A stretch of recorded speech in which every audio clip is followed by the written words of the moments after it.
श्री रामदेव जी का मंदिर कौराडा मठ हे राजस्थानचे त्यांनी या ठिकाणी मठ स्थापन केला आहे, धर्मशाळा बांधली. या ठिकाणी आम्ही आज काल रात्री मुक्काम केला होता. त्यांच्याकडनं किचनमधनं आम्हाला छानपैकी रोटी आणि सब्जी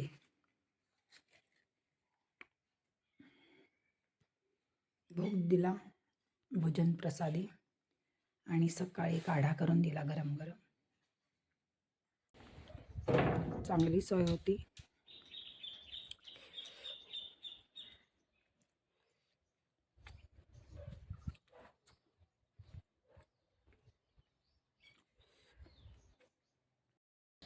नागदेवता आणि इकडे मंदिरं बांधली आहेत.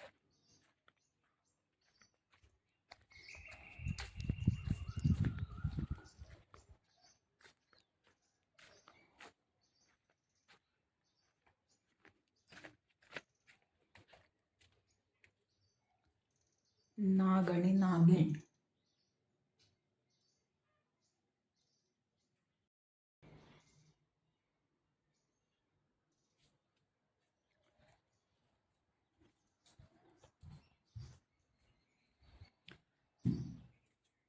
गणपती भगवान, नर्मदा मैया,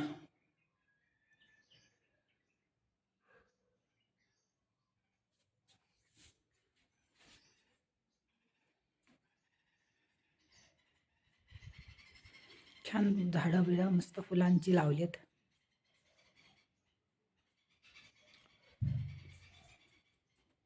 बाबा रामदेवजी घोड्यावर बसलेले, राजस्थानचे असणार आहेत, आपल्याला माहीत नाही आहेत. आणि इकडे शंकर भगवान,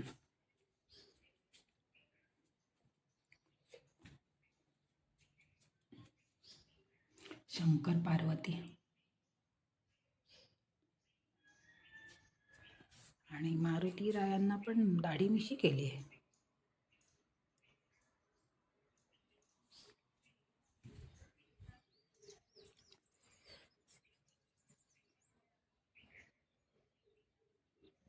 परिसर रम्य आहे. काल आम्ही आलो त्याच वेळेला जाणवलं की एकदम रम्य परिसर आहे. अतिशय दमलो होतो. त्या आधीच्या आश्रमामध्ये नल काय होतं ते, तिथे आम्हाला नाही थांबून दिलं, पुढे जा म्हटले. त्या गावकऱ्यांनी आम्हाला आपल्याबरोबर आणलं. आमच्या गावामध्ये आश्रम आहे, चला म्हणाला. मैयाची कृपा झाली, इथे चांगली सोय झाली आमची. आमचा रस्ता मैयाच्या किनाऱ्याने परत चालू झाला. इकडे असं अवघड रस्त्याने उतरायचं.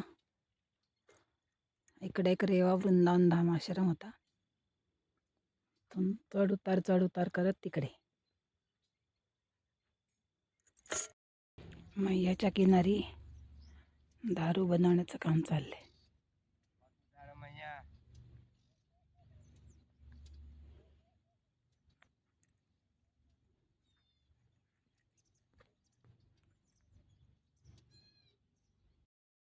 जलाराम आश्रम, करंजन संगम, कर्जन नदीचा संगम आहे इकडे. हा इकडे आश्रम आहे. ते बालभोग होईल आमचा.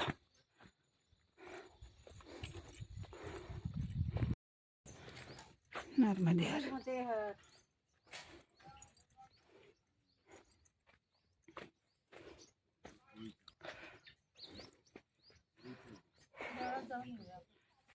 का बता रहे हैं? कर्जन नदीचा संगम मैयाशी होतो इथे. कर्जन संगम आणि नागेश्वर तीर्थ. वासुकी नागाने इथे तपस्या केली होती. आता ते नवीन बांधलंय, ते मोडलं असेल म्हणून नवीन बांधलंय. कर्जन नदी है एकदम, झाड़ी दिख रही ऐसे है एकदम पीछे. कर्जन नदी मैयाला येऊन मिळते. संगम महाराज जी बताएंगे इधर आकर. हाँ, वहाँ से हमको मैया ये करजम ने नदी से हमारे साथ निर्मोही अख्तर की पूर्ण करणार म्हणजे नदीवरून आम्हाला पलीकडे जायचं आहे बोटीतून.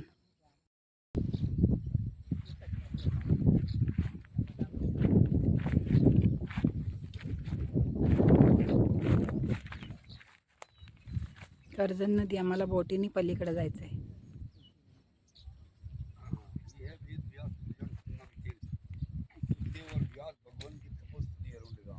सुखदेव आणि व्यास महर्षींची तपस्थली.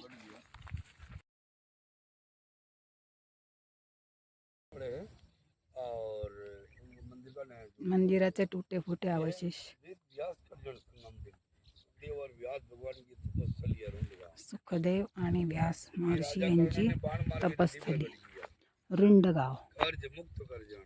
कर्ज मुक्ति है, इसलिए इसका नाम पूर्वजों के कर्ज के अंदर से मुक्त होना है तो इस संगम स्नान का महत्व स्कंद पुराण नर्मदा पुराण में बताया है।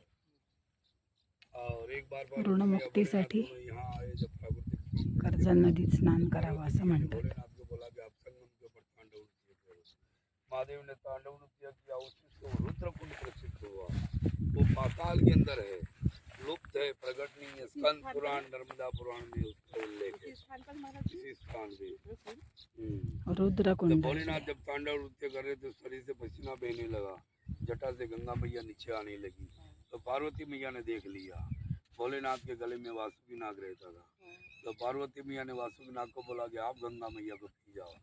जैसे आदेश मिले तुरंत वासुकी नाग ने गंगा मैया को पी गया।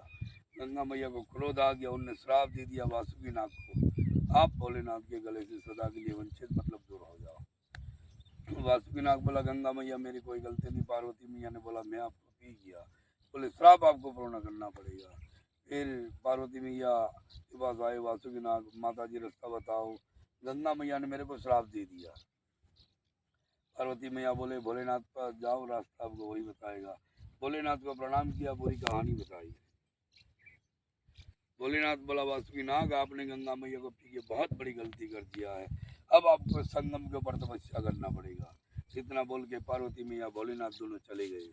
फिर वासुकी नाग रुद्रकुंड संगम पे गए नीचे। नर्मदा जी का हर कंकर शंकर है। फिर एक महादेव ले आए, अपने हाथ से स्थापना किया, उसका नाम पड़ा नागेश्वर महादेव, नागेश्वर तीर्थ।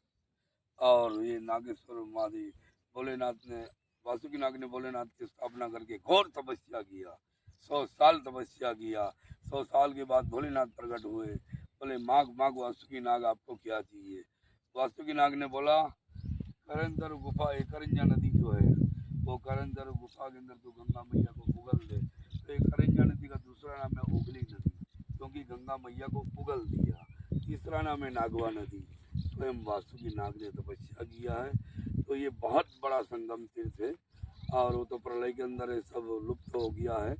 और 70 के बाद 2014 में अपना युग आया है और नया रास्ता बनाया है और बिजली ला के नया ये तीर्थ का निर्माण कार्य शुरू हो रहा है। जो वासुकी नाग ने जो मंदिर जो तपस्या किया था वो तो टूट गए, उनके अवशेष अभी भी पड़े हुए हैं। तो उसके अवशेष अभी भी पड़े हुए हैं, सामने दिखाई देगा। वही मंदिर का नया निर्माण कार्य शुरू हुआ है। तो शुरू हुआ है और यहाँ परिक्रमा से साधु संतों के लिए 2014 से जलाराम नक्षत्र चल रहा है। और जो भी यदि ये नया निर्माण कार्य में सहयोग करना चाहे तो अपना सहयोग कर सकते हैं। हम अपना नंबर बोलते हैं 94 275 82 371। और मेरा परिचय श्री श्री गजानन श्री महामंडलेश्वर सुरेंद्रदास जी महाराज, निर्मोही अखाड़ा, चित्रकूट। बोल जलाराम बापा की जय. श्री वीरबाई मात की जय. श्री रामचंद्र भगवान की जय. श्री सुखदेव भगवान की जय. व्यास भगवान की जय. संगम तीर्थ की जय. रुद्रकुंड की जय. नागेश्वर महादेव की जय. लेटे हुए हनुमान जी महाराज की जय. राजाधिराज अवंतिका नाथ भूत भावन श्री महाकालेश्वर भगवान की जय. नर्मदे नर्मदे. नर्मदे श्रीमात नर्मदे श्रीमात नर्मदे। हर हर हर महादेव। दुख हर, कष्ट हर, क्लेश हर, रोगों का नाश कर, आनंद की वर्षा कर। हर हर महादेव। धन्यवाद आप।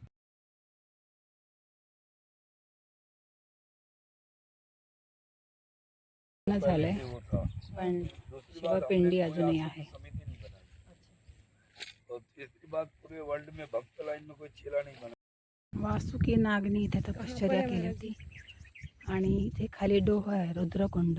तो सामने रुद्रकुंड दिखाई देता है आपको?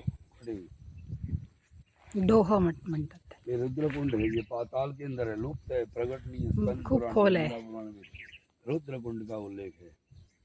और इस भूमि के ऊपर वासुकीनाग ने 100 साल तपस्या की है। और मंदिर तो टूट फूट गए प्रलय के अंदर, लेकिन उनकी अवशेष अभी भी पड़ी हुई है। ये रुद्रकुंड है और यहाँ वासुकी नाग है। मंदिराचे नीचे अवशेष टीले पे वहाँ नीचे वहाँ तांडव उनका किया था स्थान महादेव हो. ने। अच्छा, रुद्रकुंड पे रुद्रकुंड, तांडव किया. हाँ। ये तांडव स्थली है महादेव की, और यही वासुकी नाग तांडव नृत्य केलं होतं. तपस्या स्थली है. मंदिर टूट गया, उसका नया मंदिर का जीर्णोद्धार हुआ। ये जो शिला रखी है, ये मुझे पता है. जानते नहीं है, आप ही जानो। तो पढ़े लिखे नहीं ज्यादा तो मामला गड़बड़ हो जाता है। अच्छा, तो जॉब कैसे किया फिर? खूप सुंदर शिवलिंग आहे. खूपच सुंदर शिवलिंग आहे.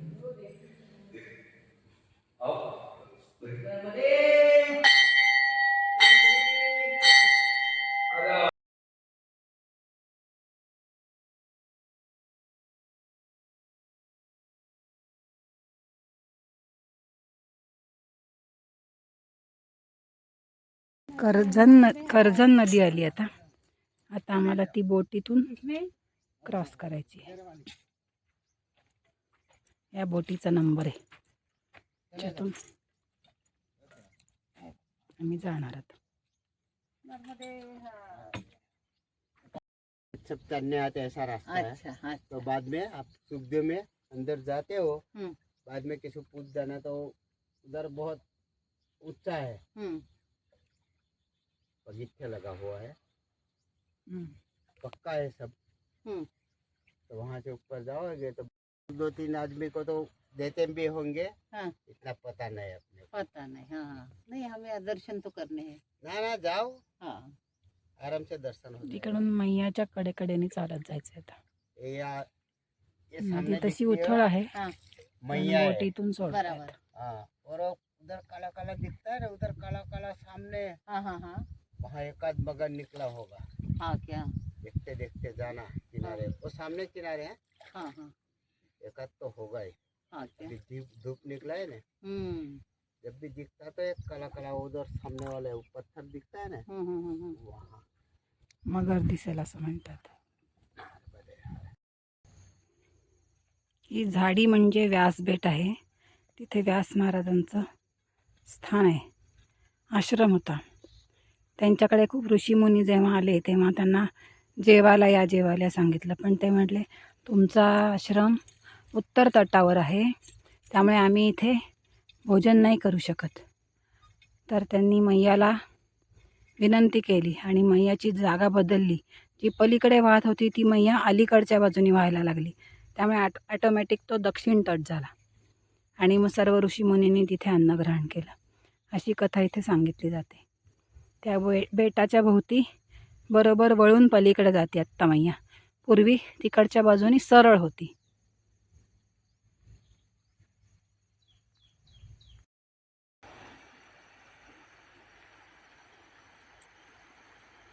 समोरचं व्यासबेट दिसतंय आणि मैयाचा खळाळता प्रवाह आहे ते.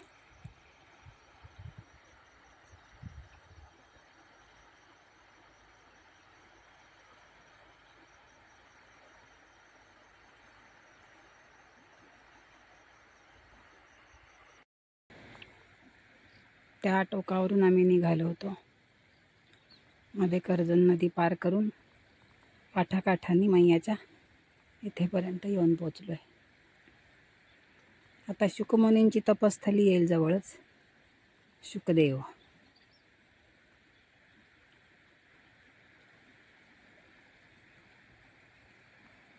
मैया वाहते इकडे.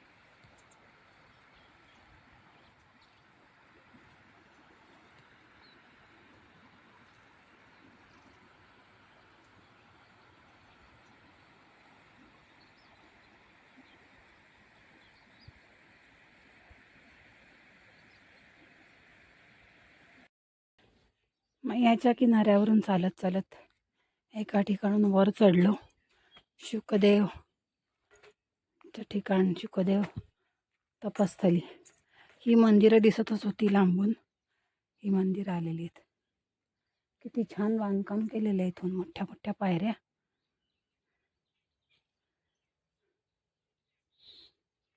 चालपाय शुकदेव मंदिर.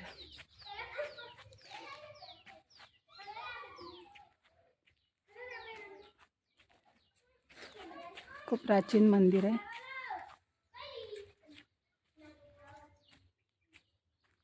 नंदी मंडप पण आहे मोठा.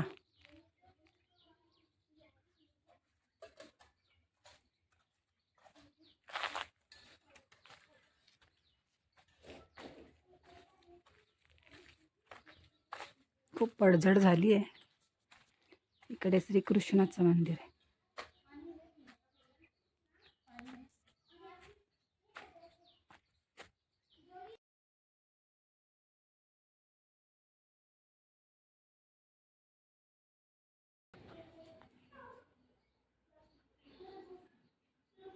खूप सुंदर मंदिर आहे.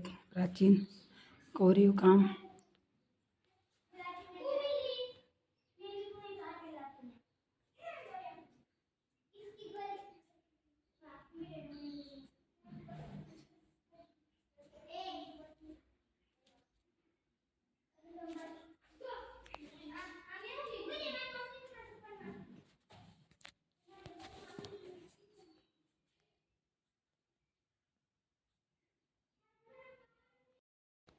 स्वयंभू शिवलिंग आहे.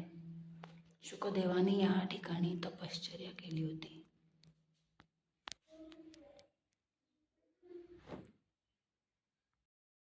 उंबरठ्याचा डिझाईन किती छान आहे.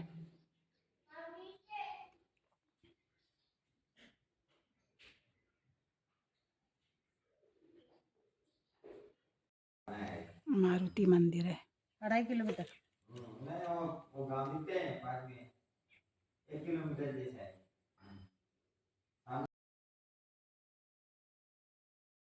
महादेव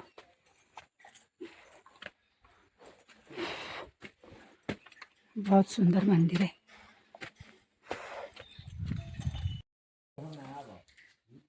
पाटणा गावामधलं चंद्रकांतेश्वर महादेव मंदिर.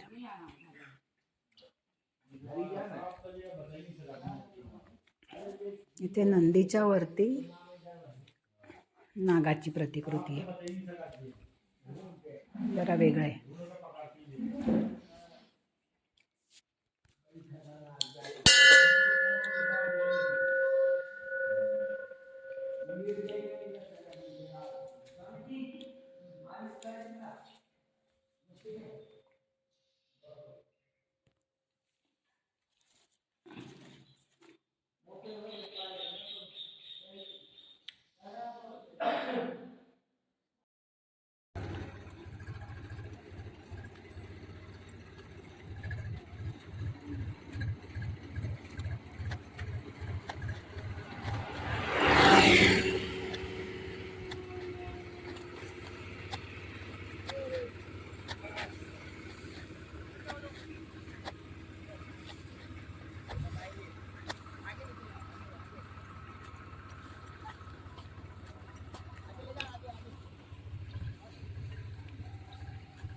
आता बिलेश्वर महादेव मंदिर आले.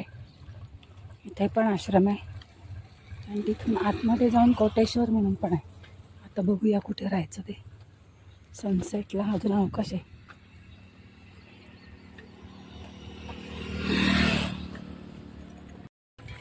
बिलेश्वर महादेव तीर्थ आणि त्याचा आश्रम इथे.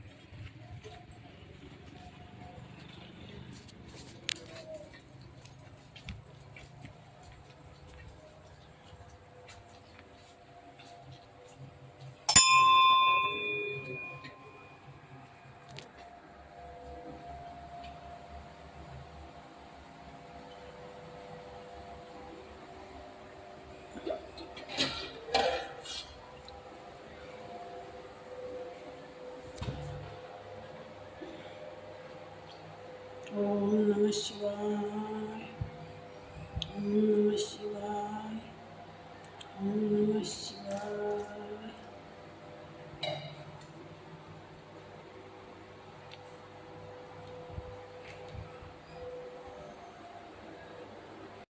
कृपालू आनंद आश्रम कोटेश्वर महादेव. गोंगाटापासून दूर, मेन रोडपासून दूर आतमध्ये मी आता चाललो आहे. त्या आवरी गावामधला म्युझिक बँड जोरात जोरात चाललाय. तिकडे पण गावात आश्रम होता, पण आवाजापासून दूर जायचं. ते मेन रोड पण वाहनांचे आवाज येतात. तर इथे आहे सोय आतमध्ये जायची तर जायचं.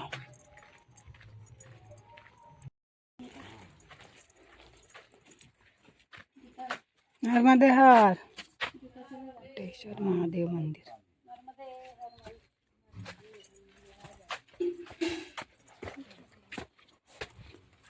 नर्मदे हर कहाँ लगा है हसन?